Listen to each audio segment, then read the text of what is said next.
Washington, D.C. What is that like? My team and I, my research team, we were tasked with answering a lot of the questions that you probably have in the room today and what I've heard throughout the conference.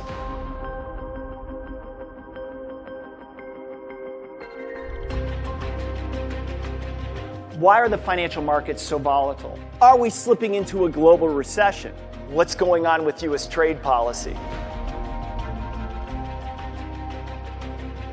The best news I can bring you today is that I'm going to help you with these. So how are we going to do all this? Well, I'm going to take you on a little bit of journey through my time in Washington, D.C.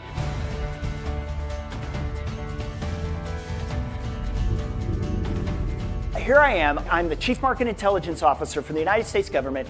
I have a team of researchers, about 30 researchers, larger than almost any other bank. And I've got access to the best information on the planet. So what did I do to organize that?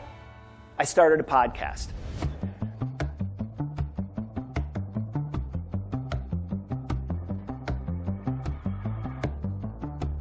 It's a model that looks at the big stories and themes that are driving economic momentum and the financial markets. And I know that sounds a little strange, but let me give you an example.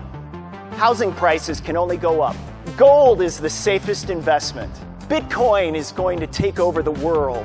So this is what we're going to try to shoot for. This is what we're going to try to recognize, understand, and then hopefully get a glimpse into the future of what they can tell us.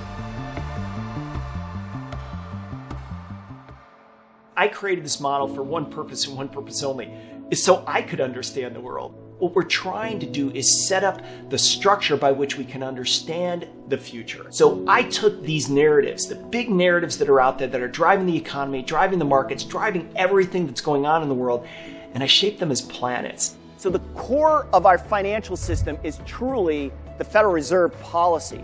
These are the guys that set interest rates for the entire economy. Next up is U.S. domestic policy. Think of this like trade and tariffs and fiscal spending and taxes. It's smaller than the sun, but still has a really big pull. And then finally, technology. Think of that like the moon, right? Much smaller, but still has an impact across these different planets and certainly has an impact on the economy and on the markets. What's powerful is moving that model through time, and how it's evolved and how it's impacting the economy and specifically their sector.